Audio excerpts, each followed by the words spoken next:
Hello, Dimensioners. Welcome to Laws of the Unseen, where we talk about how to transcend the laws that are invisible to the naked eye. So, this series is for people who seek ways to go beyond certain life limitations. With that being said, let's alternate dimension right now and explore ways we can transcend the laws of rhythm and manipulate time. But before pursuing in this subject, last episode we talked about how to transcend the laws of emotions, the emotional laws of the universe, and embrace feeling vulnerable. So check that out if you're interested in knowing how to break free from your own emotional prison, or you simply wish to find inspiration for your own journey to success. Okay, so going back to the subject matter, what is time? How does one transcend time? It's a tough subject, but the way I'm going to explain it to you, hopefully you're going to get a clear understanding. Because I did not have the understanding of space and time that I have today. This subject used to confuse the shit out of me. I spent many months, even years, trying to figure out what all those gurus like Sadhguru and the Dalai Lama, what they mean when they say we live in the past, present, future at the same time. I used to wonder, how's that possible? I used to wonder, how is it possible for me and for all of us to be here in the present, but also to be in the past and the future at the same time? I used to think to myself, well, the past has already happened because I remember being young, I remember being a kid, I remember being a teenager, and now I'm an adult. I mean, I have memories, so what does it mean? I remember what I did yesterday, I remember going in a supermarket, I remember being in a relationship. So how is it possible for the past, the present, and the future to be occurring at the same time? What does Einstein talk about when he speaks of space and time? In my mind, I used to wonder, how is it possible for someone to be in the past, the present, and the future at the same time? Does that mean the kid and the teenager version of me are still living their life out there, creating endless versions of their life, which are countless versions of my life? It used to drive me crazy. But we're going a bit off subject right now. Let's get a conversation about alternate realities for different podcasts.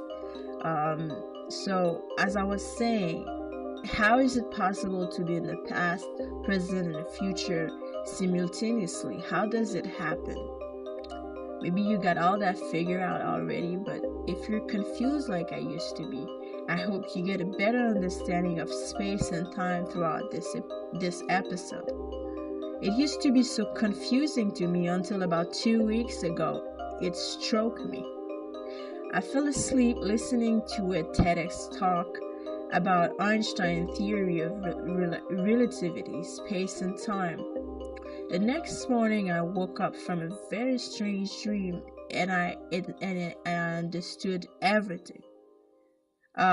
Just like magic, I swear I woke up from this strange dream and I understood everything. Space and time was now clear as clear water. But before going further, keep in mind when I speak about space and time throughout this episode, I do not necessarily speak of Einstein's theory of relativity. I do not necessarily refer to how space and time can be bent.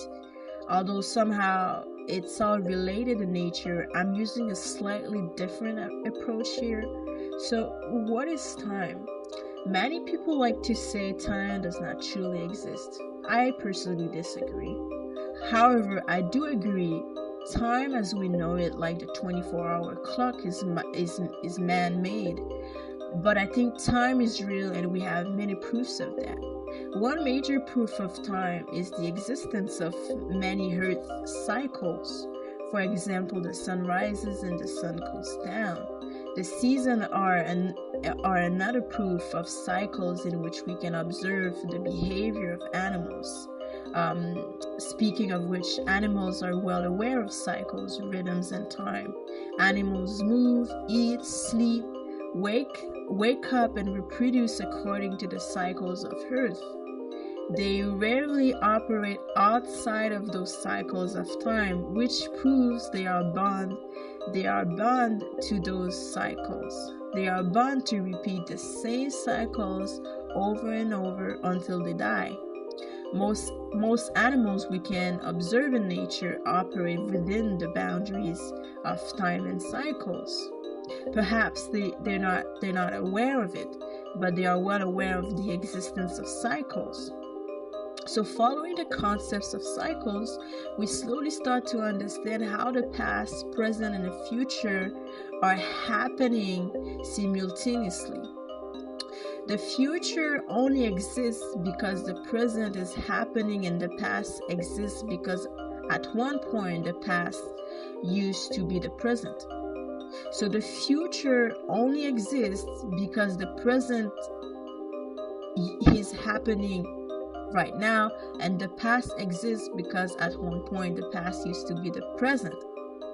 So there is no past nor future without the present. By living in the present, we are creating the past at the same time that we are also creating the future.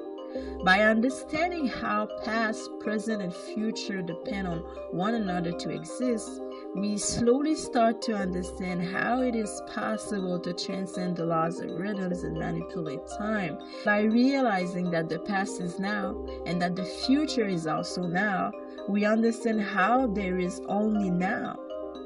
There is only the present. The only way the past can still exist if it is lived in the present through the means of old memories, old behaviors, old patterns, and old cycles. So there is no living in the past. When people say you live in the past, nobody can live in the past, because in order for the past to exist, it has to be lived in the present. Same thing for the future.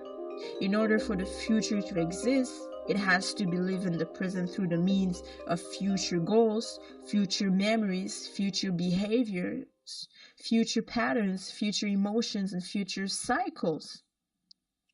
So there is no living in the past without living the past in the present, and there's no living in the future without living the future in the present.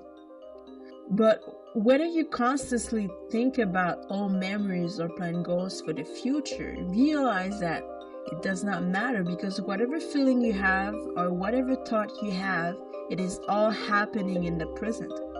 So in order to transcend time and manipulate its elements, we need to understand how every thought we have, every emotion we have, no matter how old the thought or futuristic the thought, they are creating past and future.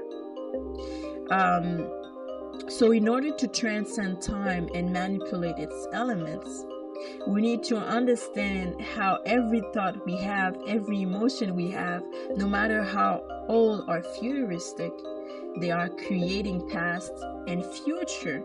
Your thoughts you have right now, whether you think about the past or whether you think about the future, your thoughts are creating past and future.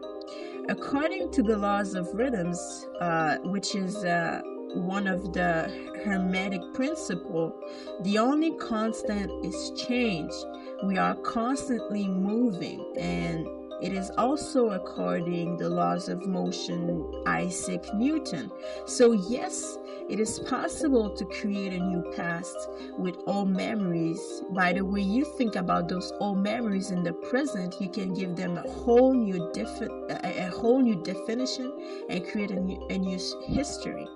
So it is possible to create a new past with old memories. By the way you think about those old emotions and old memories in the present, you can give them a whole new definition and create a new history.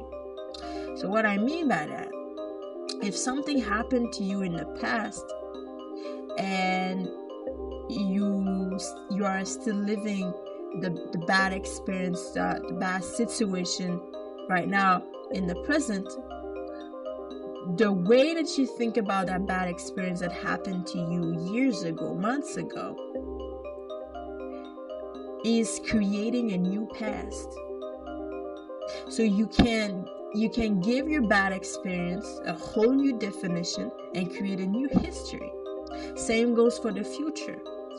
Everything is in constant movement. We are always making changes, whether we do it consciously or unconsciously. It is the law of motion, the law of rhythm. By understanding those principles, we can elevate our mind and manipulate the hands of time. Thank you for watching or listening. I wish infinite love, health, healing, wealth, success, happiness, awareness, peace, and wisdom upon your soul. And remember, there are no accidents in the universe. Merry Christmas.